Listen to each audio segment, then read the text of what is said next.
어제도 전해드렸습니다마는 고 김광석 씨를 둘러싼 고 김광석 씨 사망을 둘러싼 미스터리, 그리고 여기에다가 고 김광석 씨의 외동딸 사망까지 10년 만에 알려지면서 지금 이 사안이요 새로운 국면을 맞고 있습니다. 김성수 평론가님. 예. 자, 일단 정리를 해보면 네. 지금 김광석 씨의 딸 서연 양이 네. 2007년 12월 23일에 지금 한 병원으로 새벽 5시 14분에 신고를 받고 네. 6시경에 도착합니다. 네. 그런데 지금 경찰에서 얘기하고 있는 것은 지금 그 서연 양이 그 병원에서 치료를 받는 도중 숨진 것처럼 이렇게 얘기를 했는데, 기록을 보니까 병원의 진료 기록은 숨져 있는 상태에서 왔다는 거예요. 네. 이미 숨진 상태에서. 그런 상태에서 왔기 때문에 그야말로 사망을 확인한 것에 불과했다는 거죠. 그러면 네. 도대체 이 서연 양은 어떻게 죽었느냐?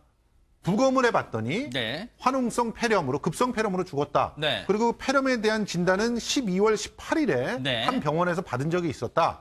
그런데 거기서 입원을 그 의사가 종용을 했는지 안 했는지는 밝혀진 바가 없다라고 네. 하는 것이 지금 현재 사실이고, 네. 그다음에 더 중요한 것은 이런 모든 문제들에 대해서 속 시원히 밝힐 수 있는 유일한 사람이 지금은 서예순 씨라고 서연 양의 엄마, 네. 고 김광석 씨의 부인이거든요. 네. 이 사람이 잠적해 있어요. 네. 그리고 지금 알려진 바로는 해외 출국을 준비 중이고 임박했다. 네. 그렇기 때문에 이상호 감독이자 고발뉴스의 대표는 네. 기자회견을 열어서 네. 출국을 급히 막아야 된다라고 네. 하는 걸 주장을 한 그런 상황이고요. 어제 경찰청장 같은 경우는 네. 여러 국회의원들의 어떤 질의에 응답하면서 네. 지금 현재 소송에 대한 사기죄는 성립될 수 있을 것 같아서 네. 그 부분의 혐의가 좀 입증이 된다면 바로 수사를 하겠다라고 네. 얘기를 한 상태입니다. 이게 어제까지의 그런 상황입니다. 네. 자, 지금 여러 가지 내용이 나왔으니까 하나씩 짚어볼게요. 시청자 여러분들 이해를 돕는 게 제일 우선이니까 일단 쉽게 말하면 이상호 기자 있죠? MBC 기자 출신 이상호 기자가 어제 검찰에 출두해서 이 서연 양의 죽음과 관련해서 미스터리한 점이 많다. 그래서 재수사를 촉구하는 고발장을 제출하는데 어제 출두해서 했던 기자회견을 들어보시고 이어가 보도록 하겠습니다. 사망 당일로부터 20년이 넘도록 취재한 결과 김광석은 자살이 아니었습니다. 유일한 목격자 서예순 씨가 자살이라면서 주장했던 우울증, 여자관계 모두 거짓말로 취재 결과 확인됐습니다. 우울증 약은 검출되지 않았고요. 여자관계 대신 거꾸로 서예순 씨의 남자관계가 있었으며 그것 때문에 김광석 씨는 죽기 전날 이혼을 통보했고 다음날 새벽 사망했습니다. 자살이 아니면 자연스럽게 타살을 의심하게 됩니다. 서예순 씨의 경찰 진술은 가관이었습니다. 목격담이 매번 달라졌습니다.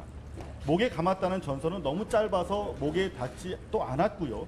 또한 전선을 3번 감았다는 서예순 씨의 진술과 달리 시신에는 불과 한 줄, 그것도 목 앞부분에만 감긴 자국이 남아 있었습니다. 뒤에서 누군가 목을 조를 때 생기는 흔적과 동일했습니다. 의심스러운 점이 한두 가지가 아니었는데요. 과음으로 인한 실수라고 했지만 김광석 씨는 맥주를 불과 한두 병 마신 것으로 확인됐고요. 집에 혼자 있었다고 했지만 전과 13범의 오빠가 함께 있었던 것으로 확인됐습니다. 혼전 이혼 사실을 숨겼고 심지어 임신 9개월에 아이를 낳아 죽인 뒤 김광석에게 의도적으로 접근한 정황도 나옵니다.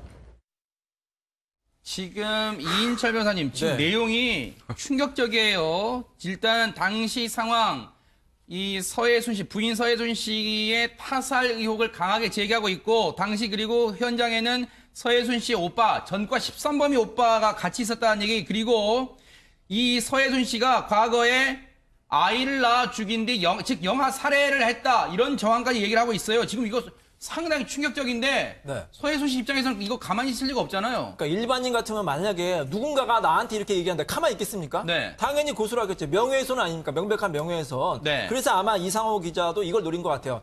서해순 씨가 명예훼손 나를 고소해라. 아. 왜냐하면 명예훼손을 고소를 하면은 그게 허위 사실인지 아니면 진실인지 수사기관이 판단하잖아요. 아하. 그렇게 될 경우에 자연스럽게 김광석 씨의 타살이냐 자살이냐를 판단하기 때문에 아하. 그걸 노린 것 같아요. 굉장히 고단수인 거죠. 네. 근데 서해순 씨는 지금 아무런 대응을 하고 있지 않습니다. 네. 그게 이상하다는 거죠. 일반 상식적으로 본인이 아. 그렇게 억울하면 명예훼손을 네. 고소를 한다든지 네. 어떤 조치를 취해야 되는데 네. 저렇게까지 본인에 대해서 어떤 그 기자가 기자회견까지 하고 있는데 네. 가만히 있다는 것은 뭔가 이상한 거 아니냐 네. 이런 생각이 지금 강력하게 들고 있는 것입니다. 네. 성수 예. 평론가님, 이 부분입니다. 바로 그러니까 물론 이거를 우리가 단정할 수는 없지만 신동엽 씨조차도 이게 의아하다는 거 아니에요. 이틀 전에 분명히 그렇게 활달했던 사람이 이틀 뒤에 스스로 목숨을 끊었다는 소식을 접했을 때 얼마나 충격이겠어요. 그런데 실제로 김광석 씨 가족들도 자살이 아닐 거라 이렇게 주장하고 있잖아요. 아니 그 자살하기 전날에 네. 모친과 시간을 보냈어요 밤에. 네. 그럴 때도 전혀 모친이 알아채지 못했어요. 네. 그러니까 뭔가 우울하다거나 뭔가 그 자신이 자살을 할 거라고 생각되는 사람들의 특징적인 어떤 행동들을 네. 어머니가 전혀 발견하지 못했고요. 그리고 네. 실제로 빈소에서 조문 중인 지인들이 네. 한 목소리로 얘기했어요. 김광석 자살할 이유가 없다. 아하. 그리고 실제로 네. 김광석 씨는 공연 중에 그런 얘기를 한 적이 있어요. 네. 나는 음악을 안 하면 안 했지. 네. 가족들을 버릴 수 없다. 이런 얘기를 했어요. 특히나 딸. 이 딸에 대한 애정이 굉장히 강했습니다. 이 딸이 그때 당시에 6살, 7살이었는데 네. 뭐 그때 당시에도 약간 그 지적인 어떤 부분들의 문제가 있었는지는 잘 모르겠지만 네. 항상 만나면 김광석 씨는 딸 얘기를 했어요. 네. 그 딸이 자기한테 이 딸을 어떻게 받았냐면은 네. 병원에 갔는데 네. 의사가 준비가 안 돼 있어서 김광석 씨가 자기 손으로 받았다는 거예요. 아이고, 네. 그리고 그때의 그 느낌을 갖다가 손이 다 기억하고 있다 이렇게 얘기를 네. 하면서 네. 그 딸을 두고 갈 수가 네. 없는 그런 네. 상황이라고 하는 것을 증언을 다 했습니다. 지인들도. 네. 그렇기 때문에 그때 당시에 저도 사실 뭐 이전에 그 친분이 좀 있었는데 전혀 그렇게 자살할 만한 네. 그런 멘탈을 갖고 있는 사람이 아니었거든요. 네. 자, 그런데요. 이상호 기자는 어제 이 고 김광석 씨 딸 서연 양이 10년 전에 이미 숨졌다는 충격적인 내용이 드러났지 않습니까? 관련해서 뭔가 서연 양의 죽음에도 석연치 않은 부분이 있다고 주장했는데 그 내용도 마저 들어보시기 바랍니다. 김광석 사망 3년 전 서해순은 사기 결혼이 들통나게 됩니다. 몇 달간 별거 끝에 서해순 씨는 이혼당하지 않는 대신에 김광석 음원 저작권에서 배제당합니다. 하지만 김광석 사망 이후에 비탄에 잠긴 김광석 부모를 협박해서 그녀는 저작권을 빼앗아 내는데 성공했습니다. 그때 핑계로 내세웠던 게 바로 서연이었습니다. 서연이를 키우고 공부시키려면 저작권 수입이 필요하다는 게 주장이었고 그 주장이 먹힌 것입니다. 저작권 다툼이 마무리될 무렵에 서연 양이 돌연 숨지고 맙니다. 2007년 12월 23일 16살 소녀의 명절인 크리스마스를 이틀 앞두고 집에서 새벽에 시신으로 발견됩니다. 이번에도 목격자는 바로 서해순 씨였습니다. 경찰 수사 역시 96년 때처럼 엉성했습니다. 서해순은 마치 서연 양이 살아있는 것처럼 주변에 둘러댔고 언론에는 딸과 함께 미국에 간다고 흘리기도 했습니다. 그 결과 서연이의 몫의 저작권을 온전히 손에 쥘 수가 있게 됐습니다. 아, 김복준 의원님, 예. 지금 얘기가 나오면 나올수록 지금 충격적인데, 물론 예. 지금 이상호 기자의 주장이긴 합니다만, 예.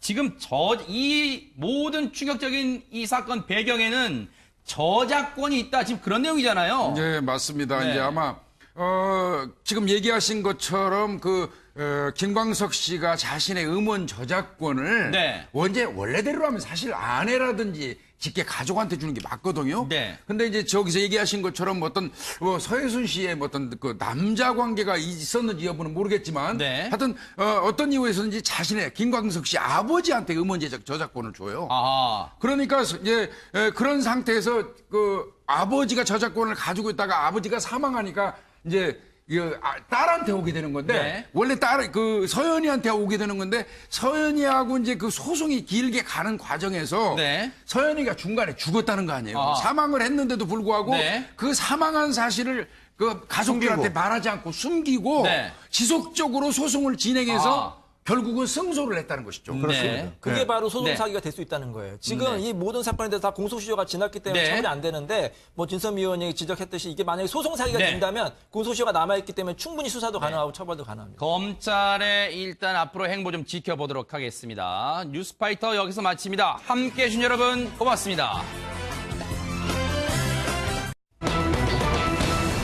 어제도 전해드렸습니다마는 고 김광석 씨를 둘러싼 고 김광석 씨 사망을 둘러싼 미스터리, 그리고 여기에다가 고 김광석 씨의 외동딸 사망까지 10년 만에 알려지면서 지금 이 사안이요 새로운 국면을 맞고 있습니다. 김성수 평론가님. 예.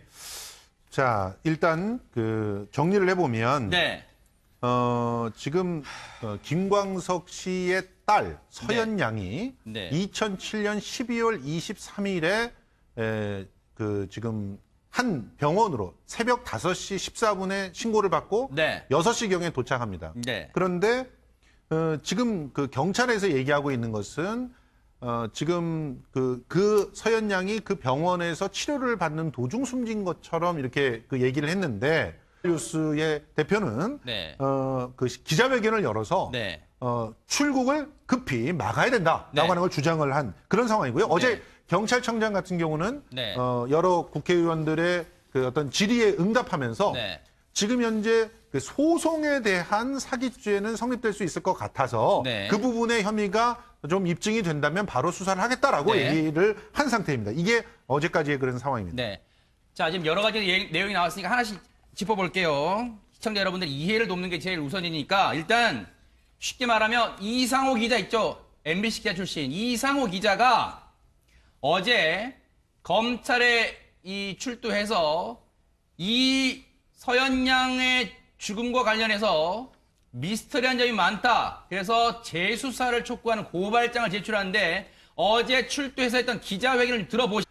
기록을 보니까 병원의 진료 기록은 숨져 있는 상태에서 왔다는 거예요. 네. 이미 숨진 상태에서 그런 상태에서 왔기 때문에 그야말로 사망을 확인한 것에 불과했다는 거죠. 그러면 네. 도대체 이 서연 양은 어떻게 죽었느냐? 부검을 해봤더니 네. 화농성 폐렴으로 급성 폐렴으로 죽었다. 네. 그리고 폐렴에 대한 진단은 12월 18일에 네. 한 병원에서 받은 적이 있었다.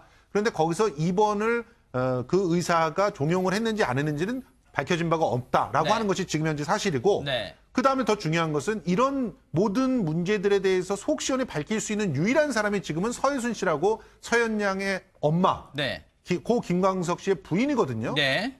이 사람이 잠적해 있어요. 네. 그리고 지금 알려진 바로는 해외 출국을 준비 중이고 임박했다. 네. 그렇기 때문에 이상호 그 감독이자 고발 뒤에서 누군가 목을 조를 때 생기는 흔적과 동일했습니다. 의심스러운 점이 한두 가지가 아니었는데요. 과음으로 인한 실수라고 했지만 김광석 씨는 맥주를 불과 한두 병 마신 것으로 확인됐고요. 집에 혼자 있었다고 했지만 전과 13범의 오빠가 함께 있었던 것으로 확인됐습니다. 혼전 이혼 사실을 숨겼고 심지어 임신 9개월에 아이를 낳아 죽인 뒤 김광석에게 의도적으로 접근한 정황도 나옵니다.